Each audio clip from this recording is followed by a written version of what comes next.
जरा, अगर शहर का सबसे बड़ा एयरलाइन कंपनी का मालिक एक दिन अपने ही रेस्टोरेंट के बाहर भिखारी बनकर बैठ जाए, तो क्या होगा?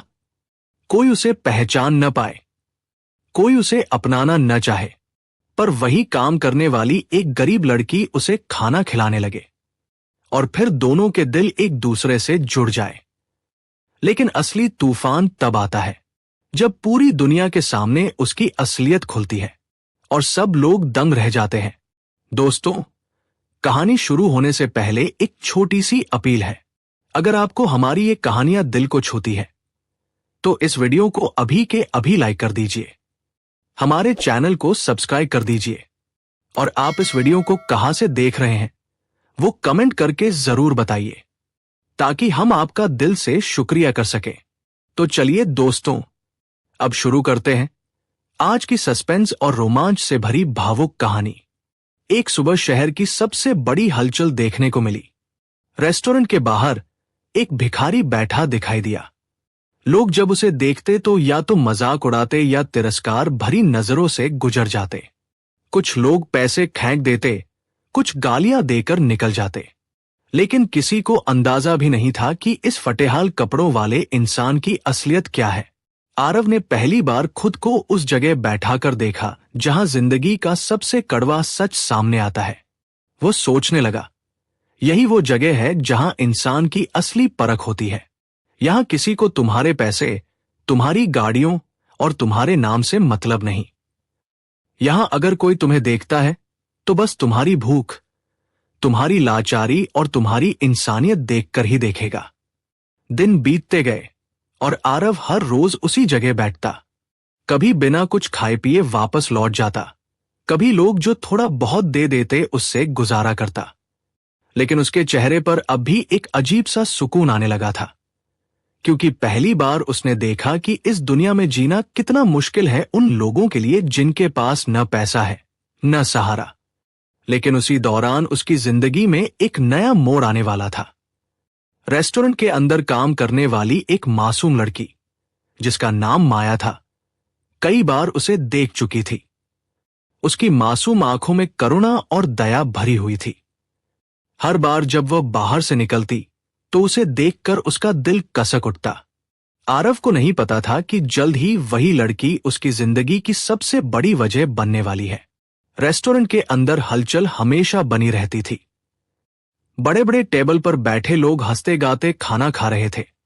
वेटर इधर उधर भागते फिरते थे और रसोई से आती खुशबू पूरे माहौल में घुल जाती थी। लेकिन उसी हलचल के बीच एक कोने में खड़ी एक लड़की सबकी नजरों से अनजान, चुपचाप अपने काम में लगी रहती थी। वह थी माया। माया कोई आम लड़की नहीं थी।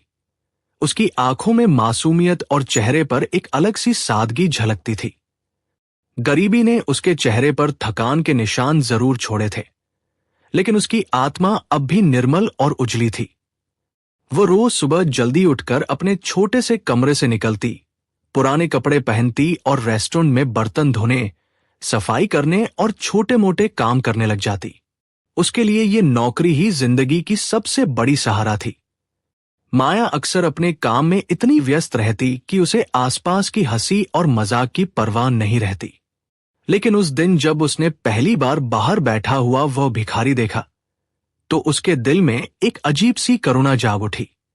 उस भिखारी की आंखों में एक अलग सा दर्द था, एक ऐसा दर्द जिसे उसने पहले कभी किसी भिखारी की आंखों में नहीं देखा था। वह बार बार झुककर जमीन पर देखता, मानो किसी से नजरें मिलाने से डरता हो। शाम को जब रेस्टोरेंट के किचन से बचा हुआ खाना निकालकर फेंका जा रहा था, माया ने चुपचाप अपनी पुरानी थैली में कुछ रोटियां और सब्जी डाली और बाहर चली आई। उसने धीरे धीरे उस भिखारी के सामने थैली बढ़ा दी। आरव ने हैरान होकर उसकी तरफ देखा। उसकी आंखों में ऐसा अपनापन था जैसा शायद उसने जिंदगी भर महसूस नहीं किया था। आरव ने बिना कुछ बोले खाना लिया और पहली बार उसके चेहरे पर हल्की सी मुस्कान आई। माया कुछ नहीं बोली, बस चुपचाप वापस अंदर चली गई। ये रोज का सिलसिला बन गया। हर शाम जब रेस्टोरेंट का काम थोड़ा हल्का होता, माया चुपचाप उसके लिए खाना निकाल देती। कभी कभी वो रोटी के साथ एक मिठाई का टुकड़ा भी रख देती। आरव उसकी इस मासूम दया को देखकर सोच में पड़ जाता कि ये लड़की कौन है जो बिना किसी स्वार्थ के हर रोज उसकी भूख मिटाने आती है। लेकिन दुनिया इतनी आसान कहाँ होती है। रेस्टोरेंट के कुछ लड़के जो अक्सर मजाक करने में लगे रहते थे, उन्होंने माया को भिखारी के लिए खाना ले जाते हुए देख लिया। अगले ही दिन सबने उसका मजाक उड़ाना शुरू कर दिया। अरे देखो देखो, माया भिखारी की रखवाली करने लगी है। लगता है उसको भी अपना राजकुमार मिल गया है। लेकिन ये राजकुमार तो कंगाल निकला। उनकी हंसी पूरे रेस्टोरेंट में गूंज गई। माया ने कुछ नहीं कहा। उसके चेहरे पर हल्की लाली जरूर आई, लेकिन उसने सिर झुका लिया और चुपचाप अपने काम में लग गई। वह जानती थी कि सच्चाई उनके मजाक से कहीं ऊपर है। उस रात माया अपने छोटे से कमरे में बैठी सोच रही थी, क्यों मुझे उस अजनबी के लिए इतना खिंचाव महसूस होता है। आखिर उसमें ऐसा क्या है जो मुझे उसकी मदद करने को मजबूर कर देता है। लोग चाहे कुछ भी कहें, लेकिन जब मैं उसकी आंखों में देखती हूं तो लगता है जैसे वह कोई और ही इंसान है, एक ऐसा इंसान जो सिर्फ अकेला है। इधर आरव भी अपनी जगह बैठा गहरी सोच में था। उसने सोचा, ये लड़की कौन है जो मेरी हालत देखकर रोज खाना देती है। क्या सच में दुनिया में अब भी कोई ऐसा है जिसे किसी की परवाह होती है।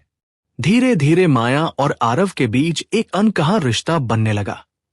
कोई बात नहीं होती थी, लेकिन हर शाम उसका खाना लाना और आरव का चुपचाप उसे लेना, यह खामोश रिश्ता बहुत कुछ कह रहा था। रेस्टोरेंट के बाहर की सर्द हवा में जब बाकी लोग हंसते और शोर मचाते हुए निकलते, माया की नजर अक्सर आरव पर चली जाती। उसके दिल में अब सिर्फ दया नहीं, बल्कि एक अजीब सा अपनापन जन्म लेने लगा था। वह भिखारी जो असल में करोड़पति एयरलाइन मालिक था, अब धीरे धीरे माया की जिंदगी का हिस्सा बनने लगा था। और यह रिश्ता जल्द ही दोनों के दिलों की गहराइयों तक पहुंचने वाला था। दिन पर दिन बीतते जा रहे थे। माया रोज अपने काम में व्यस्त रहती और हर शाम उसके हाथों से आरव को खाना मिलता। यह सिलसिला अब सिर्फ एक आदत नहीं रहा था, बल्कि उनके बीच एक अनकहा रिश्ता बन चुका था। कोई शब्दों में बंधा नहीं, कोई इजहार नहीं, बस नजरें और खामोशियां थी जो दोनों के दिलों की गहराई तक पहुंच रही थी। धीरे धीरे माया अब आरव के पास थोड़ी देर बैठने लगी। कभी वो पूछ लेती, आज खाना कैसा था। आरव हल्की मुस्कान देकर सिर हिला देता। कभी वह कहती, आप दिन भर ऐसे बैठे रहते हो, थकते नहीं।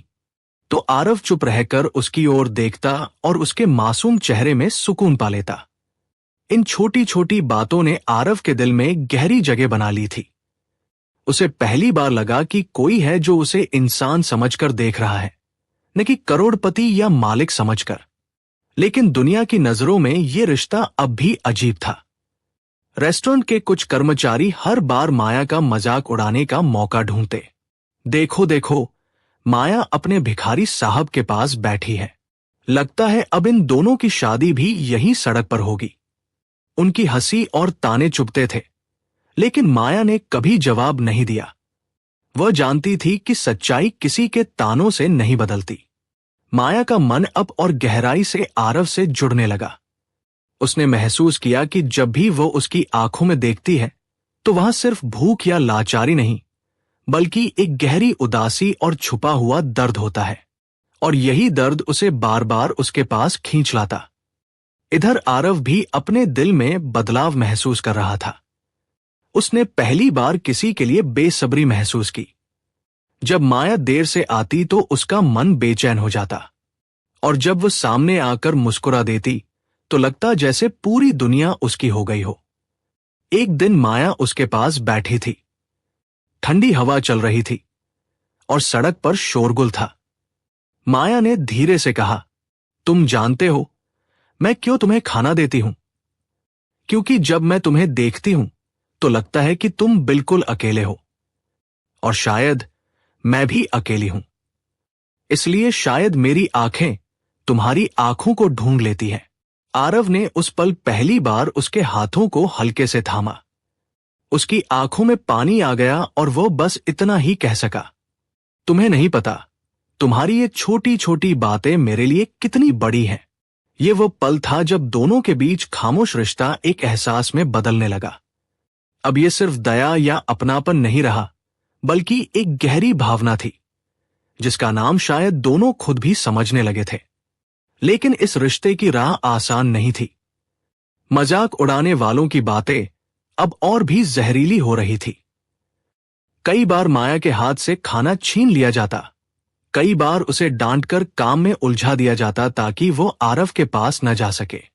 लेकिन माया सब सहकर भी हर शाम उसका सहारा बनने चली आती। आरव ने उस दिन सोचा, दुनिया चाहे कुछ भी कहे, लेकिन ये लड़की ही है जिसने मुझे जीने का असली मतलब सिखाया है। अब उनके बीच की दूरी मिट रही थी। वह भिखारी और वह मासूम लड़की, दोनों अपनी अपनी तन्हाई से निकलकर एक दूसरे के सहारे बनने लगे थे। और ये शुरुआत थी एक ऐसे रिश्ते की जो जल्द ही उनकी जिंदगी का सबसे बड़ा सच बनने वाला था। समय बीतते बीतते अब आरव और माया के बीच की दूरी लगभग खत्म हो चुकी थी। वह भिखारी के रूप में बाहर बैठा रहता और माया अपनी ड्यूटी खत्म करने के बाद चुपचाप उसके पास आ जाती। दोनों के बीच बहुत कम बातें होती, लेकिन उन खामोश पलों में भी दिल एक दूसरे को समझ लेते थे। माया की मासूमियत और उसकी सच्चाई ने आरव के अंदर वो हलचल पैदा कर दी थी जो उसने पहले कभी महसूस नहीं की थी।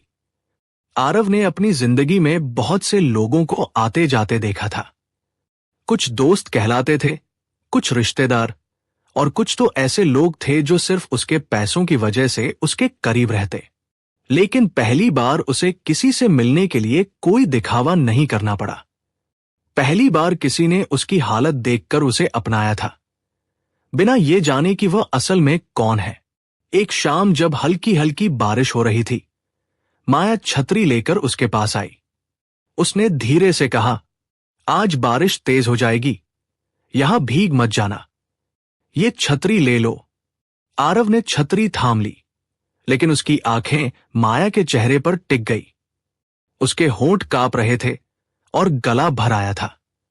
बरसों से वह सच्चे प्यार की तलाश में भटकता रहा, और आज उसे एहसास हुआ कि शायद वह तलाश अब पूरी होने वाली है। उसने दिल ही दिल में कहा, माया, तुम नहीं जानती, लेकिन तुमने मुझे वो सुकून दिया है जो करोड़ों रुपए और आलीशान जिंदगी भी नहीं दे सकी।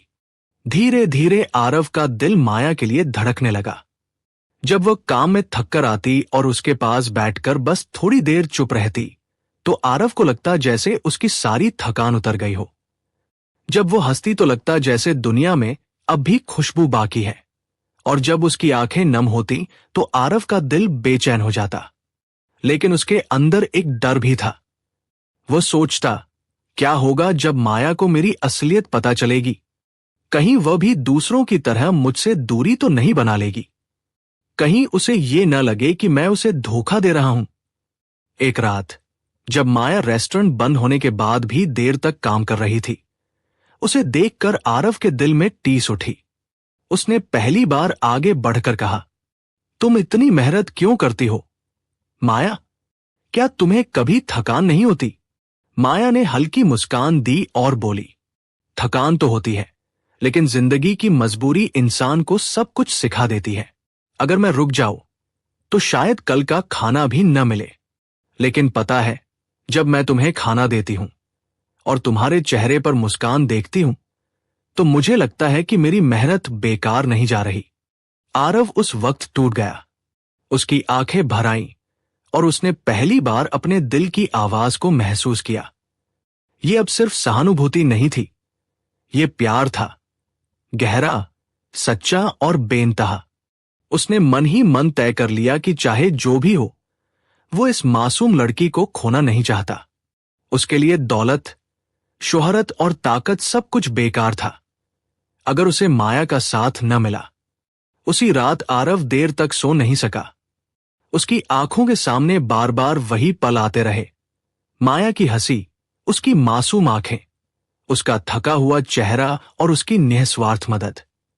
उसे अब पूरा एहसास हो चुका था कि वो माया से प्यार करने लगा है, पर उसके दिल में एक सवाल गूंज रहा था, क्या माया भी मुझसे उसी तरह प्यार करती है जैसे मैं उससे करने लगा हूं? या ये सिर्फ उसकी मासूमियत और दया है जिसे मैं गलत समझ रहा हूं? अब आरव की जिंदगी का सबसे बड़ा मोड़ करीब था। वह भिखारी के भेष में बैठा करोड़पति अब अपने दिल की सच्चाई को मान चुका था। बस जरूरत थी कि एक दिन यह राज खुलकर सामने आए और सब बदल जाए। इसी बीच एक दिन रेस्टोरेंट में हलचल थी। सब लोग आपस में फुसफुसा रहे थे कि आज माया का जन्मदिन है। माया ने कभी किसी को नहीं बताया, लेकिन उसके साथ काम करने वाले कुछ लोगों को यह बात मालूम थी। पर वहां मजाक उड़ाने वाले वही लोग आज भी अपने रंग में थे। वे कहते, अरे आज तो हमारे भिखारी की प्रेमिका का बर्थडे है, चलो देखो भिखारी साहब उसे क्या गिफ्ट देंगे, कटोरी में फूल रखकर देंगे शायद। ये ताने माया के दिल को चुभते रहे, लेकिन उसने हमेशा की तरह चुप रहना ही बेहतर समझा। उस शाम जब माया बाहर आई तो उसने देखा कि वह भिखारी यानी आरव नए और साफ कपड़ों में उसके सामने खड़ा था। हल्की सी दाढ़ी में सजीव मुस्कान, आंखों में चमक और चेहरे पर आत्मविश्वास। माया ने उसे इस रूप में पहली बार देखा और उसकी सांसें थम सी गई। आरव ने मुस्कुराकर कहा, जन्मदिन मुबारक हो माया, आज तुम मेरी मेहमान हो और मैं तुम्हें इसी होटल के अंदर ले जाना चाहता हूं। माया सकपका गई। उसने घबराकर कहा, नहीं, अंदर सब लोग हंसेंगे, मजाक बनाएंगे, मुझे अच्छा नहीं लगेगा। लेकिन आरव ने उसके हाथ को हल्के से थामा और बोला, आज अगर तुम मेरे साथ हो तो मुझे किसी की परवाह नहीं, चलो। दोनों जब होटल के अंदर गए तो पूरा माहौल बदल गया। सबकी नजरें उन पर टिक गई। जिन लोगों ने कल तक मजाक उड़ाया था, आज उनकी आंखों में हैरानी थी। कोई फुसफुसाया, ये वही भिखारी है, देखो देखो नए कपड़े पहनकर आया है, जैसे कोई बड़ा आदमी हो। मजाक उड़ाने वालों की जुबान फिर से चली, अरे वाह, भिखारी भी आज बर्थडे पार्टी मनाने आया है, शायद कहीं से कपड़े किराए पर ले आया होगा। माया का दिल दहल गया। उसे लगा जैसे सबकी हंसी उसके दिल को चीर रही हो। तभी अचानक एक आदमी, जो होटल का कर्मचारी था, भीड़ में धक्का देकर आरव से टकरा गया। आरव गिरने ही वाला था कि उसी पल बाहर से कई गाड़ियां होटल के सामने आकर रुकी। दरवाजा खुलते ही बॉडीगार्ड्स और कुछ प्रोफेशनल मैनेजर अंदर भागे और सीधे आरव के पास पहुंचे। सर, आप ठीक तो हैं? सर, आपको चोट तो नहीं लगी? ये देखकर पूरा होटल सन्न रह गया। सबकी आंखें फटी की फटी रह गई। वह भिखारी, जिसे लोग अब तक मजाक बना रहे थे, असल में शहर का सबसे बड़ा एयरलाइन मालिक और रेस्टोरेंट का असली मालिक आरव वर्मा था। चारों तरफ खामोशी छा गई। जो लोग अब तक हंस रहे थे, उनकी हंसी गायब हो चुकी थी। उनके चेहरे पर डर और शर्म साफ झलक रही थी। माया का दिल जोर जोर से धड़कने लगा। उसे लगा जैसे जमीन उसके पैरों तले से खिसक गई हो। वो सोचने लगी, तो ये सब झूठ था? ये तो करोड़पति निकले। क्या अब ये मुझे कभी चाहेंगे? मैं तो सिर्फ एक गरीब काम करने वाली लड़की हूं। मेरी क्या औकात उनके सामने? उसकी आंखों में आंसू आ गए। उसने चुपचाप अपना हाथ छुड़ाया और पीछे हटने लगी। लेकिन उसी पल आरव ने सबके सामने ऊंची आवाज में कहा, रुको माया, आज ये सच सबके सामने आ ही जाना चाहिए। आरव ने आगे बढ़कर माया का हाथ थाम लिया। उसकी आवाज गहरी लेकिन कांपती हुई थी। माया, मुझे पता है तुम क्या सोच रही हो। तुम्हें लग रहा होगा कि मैं तुमसे दूर चला जाऊंगा, क्योंकि मैं करोड़पति हूं और तुम सिर्फ एक गरीब लड़की। लेकिन सच्चाई यह है कि मैं भिखारी बना ही इसलिए था, ताकि देख सकूं कि क्या कोई मुझे मेरी पहचान से परे सिर्फ इंसान मानकर चाहेगा। और ये दुनिया में सिर्फ एक इंसान ने किया, वो हो तुम। माया की आंखों से आंसू टपक पड़े। उसने भर्राई आवाज में कहा, लेकिन आरव, मैं तो बस एक मामूली लड़की हूं। तुम्हारे जैसी शानो शौकत वाली जिंदगी में मेरा कोई स्थान नहीं है। लोग मेरा मजाक उड़ाएंगे, तुम्हें नीचा दिखाएंगे। मैं तुम्हारे लायक नहीं हूं। आरव ने दोनों हाथों से उसका चेहरा थाम लिया और कहा, माया, दुनिया को भूल जाओ। जब तुमने मुझे पहली बार खाना दिया था, तब तुम्हें नहीं पता था कि मैं कौन हूं। तुमने मुझे सिर्फ इसलिए अपनाया क्योंकि तुम्हारा दिल इंसानियत से भरा हुआ है, और मुझे आज एहसास हुआ है कि दौलत से बड़ा खजाना यही है, एक सच्चा दिल, एक सच्चा साथ। और ये मेरे पास है क्योंकि तुम हो। उसकी ये बातें सुनकर माया की रूह तक कांप गई। उसके होठ कांपने लगे। वो कुछ कहना चाहती थी लेकिन आवाज गले में अटक गई। तभी आरव ने पूरे होटल के सामने सब लोगों की आंखों में आंखें डालकर अपनी जेब से एक छोटा सा बॉक्स निकाला। उसमें चमचमाती अंगूठी रखी थी। वो घुटनों के बल बैठ गया और बोला, माया, क्या तुम मेरी जिंदगी का वो हिस्सा बनोगी जिसे मैं अब तक ढूंढता फिर रहा था? क्या तुम मेरी पत्नी बनोगी और इस होटल ही नहीं बल्कि मेरी पूरी दुनिया की मालिकिन बनोगी? पूरा रेस्टोरेंट स्तब्ध रह गया। जिन लोगों ने मजाक उड़ाया था, उनके चेहरे शर्म से झुके हुए थे। कुछ लोग एक दूसरे को देखते रहे जैसे उनके गले में शब्द अटक गए हों। माया की आंखों से लगातार आंसू बह रहे थे। उसने कांपते हुए हाथों से अंगूठी थाम ली और धीरे से सिर झुकाकर कहा, आरव, मैं तैयार हूं। आरव ने माया को सीने से लगा लिया। उसकी आंखों में संतोष था कि उसे आखिरकार वो सच्चा प्यार मिल गया जिसकी तलाश उसने बरसों से की थी। कुछ ही दिनों बाद शादी की तैयारियां होने लगी। जहां लोग उम्मीद कर रहे थे कि आरव किसी बड़े घराने की बेटी से शादी करेगा, वहीं उसने सबको चौंकाते हुए एक गरीब लड़की को अपनी रानी बना लिया। शादी के दिन होटल और एयरलाइन की पूरी दुनिया सज गई थी। माया दुल्हन के रूप में बैठी थी और आरव गर्व से उसके साथ खड़ा था। उनके चेहरे पर वही चमक थी जो सच्चे प्यार की निशानी होती है। कहानी का अंत एक नए सफर की शुरुआत के साथ हुआ।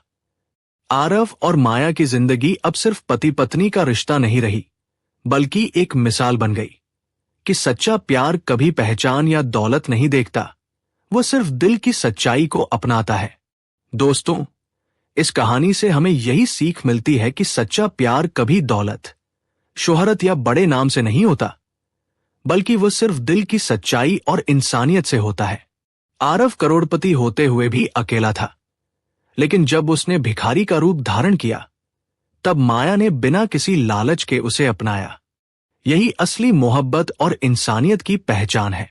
अब आपसे मेरा एक सवाल है, अगर आप माया की जगह होते तो क्या आप भी एक भिखारी को अपनाकर उसकी मदद करते? कमेंट में जरूर बताइए। आपका जवाब बहुत मायने रखेगा। और हाँ दोस्तों, अगर आपको ये कहानी पसंद आई हो तो वीडियो को लाइक कीजिए, कमेंट करके अपनी राय बताइए, और अगर आप हमारे चैनल पर नए हैं तो चैनल को सब्सक्राइब करना बिल्कुल मत भूलिए।